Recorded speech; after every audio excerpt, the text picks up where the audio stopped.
Petite réflexion qui me titille depuis tout à l'heure.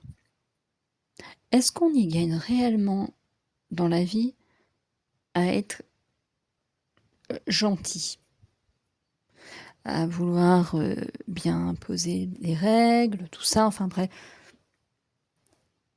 Parce que j'ai l'impression, vous allez me dire à 45 ans, c'est peut-être un peu tard pour changer, et je ne sais pas comment on fait pour changer de toute façon, mais j'ai cette sensation que lorsque vous êtes trop gentil, peut-être que c'est pas que je suis trop gentille d'ailleurs, peut-être que je manque de caractère. Comment on gagne en caractère?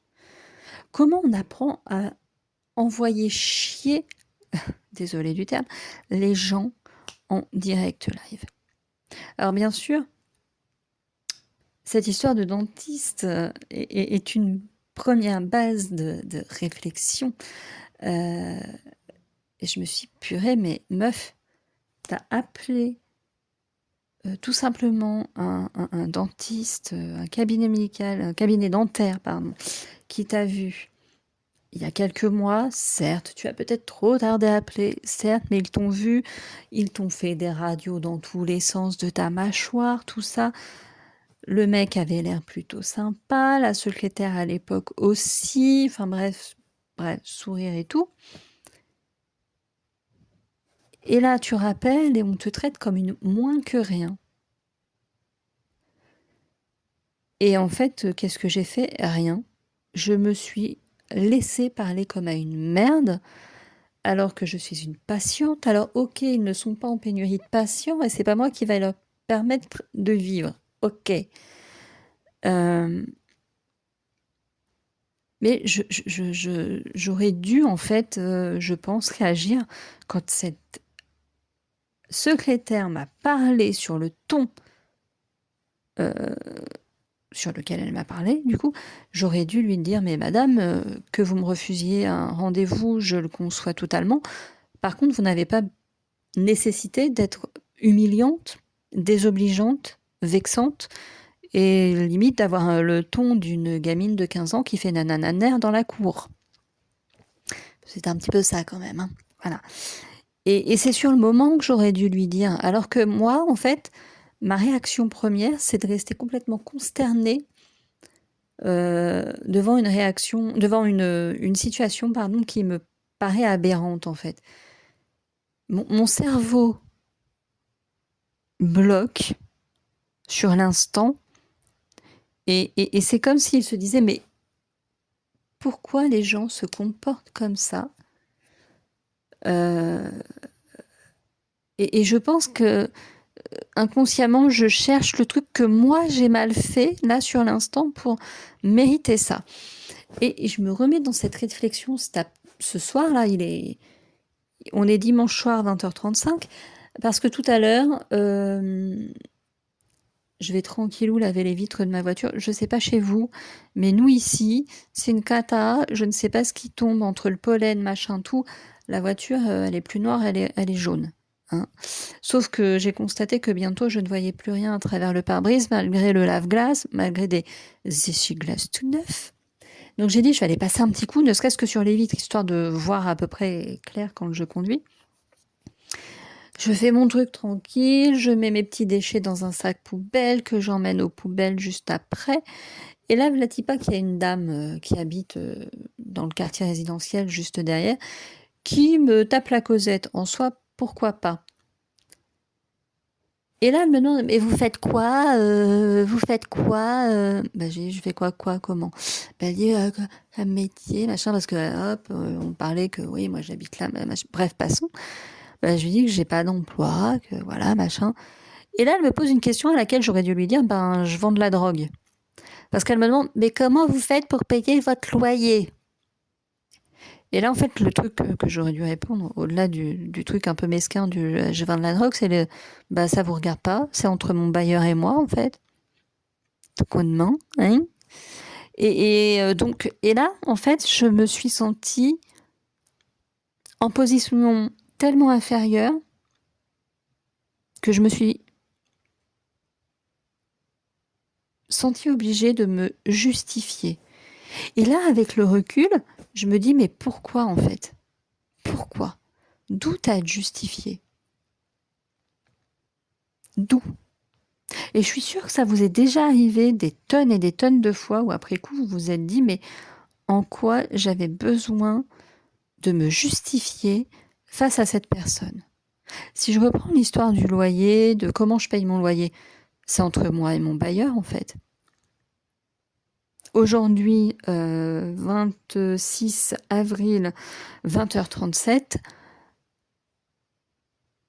grâce à Dieu, mon loyer est payé. Donc, j'ai pas de souci. Mon bailleur, on est en bon terme à ce niveau-là, il n'y a pas de problème. Voilà, pourvu que ça dure. En quoi j'ai besoin de me justifier vis-à-vis d'une inconnue au final, qui traîne là dans le quartier à faire on ne sait pas trop quoi, même si elle habite pas loin, qui vient, c'est très gentil à elle, elle m'a dit qu'elle venait mettre un truc dans les poubelles qui traînaient sur le parking, dans les machins, ça se trouve elle amène ses poubelles à elle. J'ai pas pu la prendre sur le fait, mais bon, maintenant je sais où elle habite, donc éventuellement si je vois l'agent d'entretien demain, je pourrais en parler. Je suis méchante, je vais cafeter. Et du coup, je me suis dit, mais pourquoi, en fait, constamment, tu te sens en position inférieure? En fait, le problème, il est là. Direct, je me sens en position où c'est moi qui dois me justifier, c'est moi qui dois m'écraser, c'est moi qui dois me laisser traiter comme une merde au téléphone avec une secrétaire médicale qui normalement est là pour traiter des patients qui ont potentiellement la phobie du dentiste, qui ont potentiellement une douleur, qui, elle le sait très bien, ont une difficulté à trouver des professionnels de santé parce qu'on est en complet désert médical et qui sait très bien que finalement je suis déjà venue au cabinet dentaire quelques mois plus tôt et que même si j'ai trop traîné et que même ils ont fait la gentillesse, la grande fleur de me recevoir en urgence en novembre, la logique maintenant que le médecin a vu ma dent et a pris des radios dans tous les sens, c'était peut-être que ce soit lui qui continue de me suivre en fait. Bref. Et en fait, je constate que c'est pas qu'avec des personnes comme ça, plus ou moins inconnues ou quoi que ce soit, c'est que même vis-à-vis de gens plutôt proches, en fait, je me laisse écraser, je me laisse être complètement minimisée dans mes ressentis, même par des gens que je pensais me soutenir.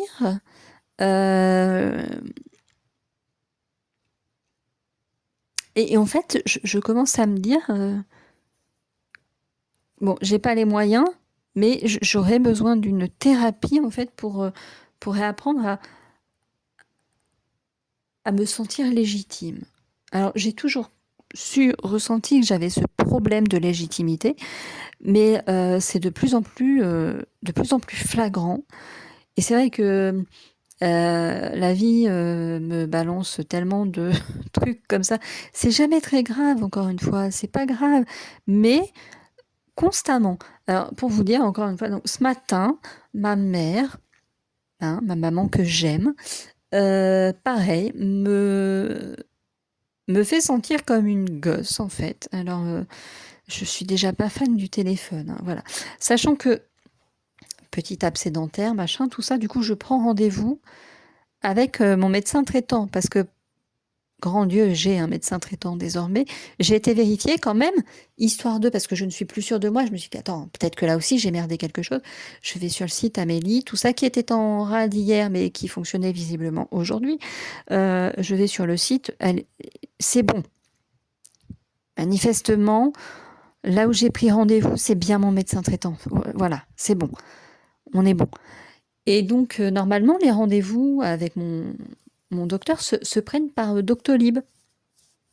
Et il est indiqué sur Doctolib que le numéro de téléphone, c'est pour les gens justement qui ne sont pas dans sa patientèle et etc., etc. Bon, et au vu de mes antécédents au niveau du téléphone, j'ai pas très envie d'appeler, en fait.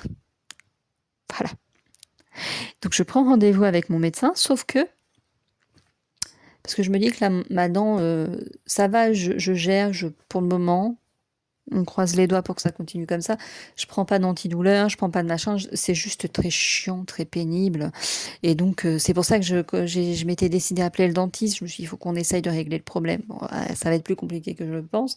Et je pense que pour éviter que ça s'aggrave et que justement je puisse continuer à gérer le temps de trouver un dentiste, je me suis dit, peut-être que j'ai besoin d'un petit traitement antibio pour contenir un peu l'infection. Et donc, voilà, bref. Rendez-vous le 2 juin. Et c'est là où ma mère me dit, mais t'aurais dû prendre le téléphone et puis appeler, moi c'est ce que j'aurais fait, gna gna gna, gna gna gna, gna gna gna. Ouais, enfin, bon, en théorie, le système Doctolib devrait faire que si tu arrives, que tu dis que tu es patient, s'il y a un créneau avant le 2 juin, je devrais pouvoir l'avoir, en fait. Point.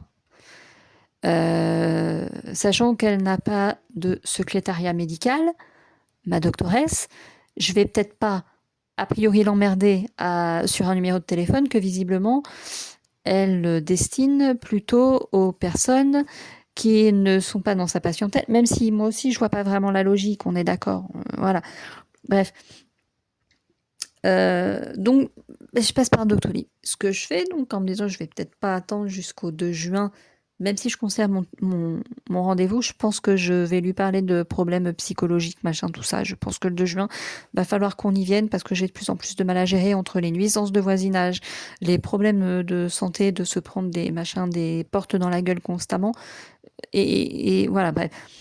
Et donc, j'ai pris un rendez-vous en visio avec un médecin que je ne connaîtrais pas, du coup, histoire de lui demander si je peux pas avoir une petite prescription d'antibio. Je m'attends à me faire rembarrer comme je sais pas quoi, hein, bien évidemment, encore une fois. J'ai l'impression d'être le punching ball de mon entourage, en fait. Et ça commence à devenir très compliqué à porter, parce que je pense que je galère assez comme ça dans la vie. Alors, j'en suis au point où je me dis, mais je n'ai pas les bons codes. Je ne sais pas naviguer dans cette société. Bon, ça explique pourquoi j'ai du mal à trouver du travail. Ça explique pourquoi j'ai du mal à me faire des amis. Ça explique pourquoi je suis complètement solitaire, complètement machin. C'est pour ça que j'en ai marre des gens la plupart du temps. J'ai du mal avec les codes sociaux, voilà, clairement. Et donc je pense que là, je vais en parler à mon médecin. Alors je sais pas comment on va se démerder parce que j'ai pas de sous pour des suivis qui sont non pris en charge par la sécurité sociale. Mais donc c'est pour ça que je garde le 2 juin. Voilà. Mais au-delà de ça, je me dis comment je gère ce problème de légitimité. Comment? Parce que finalement, je me dis peut-être que ces nuisances de voisinage, je les subis également parce que je ne sais pas m'imposer dans mon immeuble, en fait. Alors, pas m'imposer méchamment, mais rappeler que YOLO, je suis là. Je paye un loyer, machin, je suis là, j'ai le droit au calme. Et mais en fait, je sais pas être méchante. D'ailleurs, les gens souvent me le disent. Je me rappelle encore des petits jeunes une fois qui m'avaient abordé dans la rue une fois, tout gentiment, hein, ils étaient adorables. Et quand je leur ai dit mais pourquoi vous me demandez à moi? Bah parce que vous avez l'air gentille, madame. Peut-être même trop gentille. Bah oui, mais est-ce qu'on peut être trop gentil? Normalement, on devrait tous être hyper gentils, en fait. C'est encore la société qui nous rend méchants, qui nous rend mesquins, qui nous rend toxiques, en fait. Et moi, j'ai pas envie d'être comme ça. La vie, on devrait être gentil, en fait, entre nous. On galère déjà assez comme ça, en fait. Et donc, la dame que j'ai croisée tout à l'heure, qui s'est permis de se demander comment je payais mon loyer, ce qui ne la regardait pas, et c'est ce que j'aurais dû lui dire, d'ailleurs, Elle a commencé à me la jouer en mode: «Ah oui, non, mais vous savez, vous avez déjà essayé de postuler?» Déjà, elle avait du mal à trouver ses mots, j'avais envie de lui donner une tarte et en plus, enfin bref, passons. On va pas attaquer le physique et la façon de s'habiller des gens, hein. Hem Et elle me fait: «Oui, moi j'ai été à 35 ans dans cette grosse boîte là, machin, j'ai encore des contacts, hein, j'ai encore des contacts, heu dites-moi, la prochaine fois je peux vous pistonner et tout». Et je dis: «Mais j'ai déjà postulé en fait». Et j'ai dit: «Puis, je regarde les réseaux sociaux, les trucs comme ça, il y a des tas de gens qui postulent et qui sont pas pris. Ils doivent pas recruter tant que ça en fait. Ou sur des postes très, très, très, très, très, très spécifiques».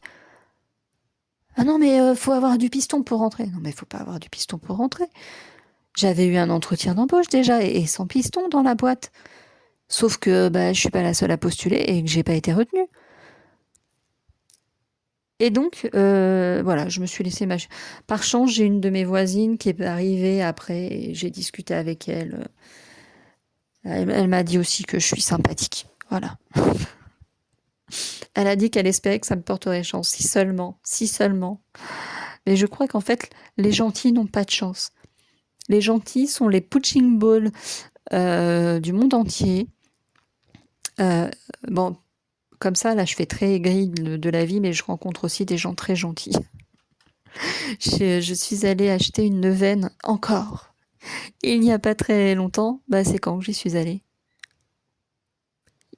Hier? Non, pas hier. Avant-hier. Qu'est-ce que j'ai fait hier? Je me rappelle plus. Et non, c'est avant-hier que j'ai été l'acheter parce que oui, je l'ai débuté hier et aujourd'hui c'est mon deuxième jour. Et la dame était très très très très très très très sympathique. Et d'ailleurs, elle m'a dit, on parlait des gens qui râlent tout le temps. Elle m'a dit, il y a des gens comme ça quand ils râlent tout machin. J'ai dit, moi, vous savez, je suis une grande râleuse aussi. Et elle m'a répondu, oui, mais vous avez pas l'air d'être quelqu'un de méchant. Je vous ressens pas comme quelqu'un de méchant. J'ai dit, non, je pense pas que je suis pas méchante.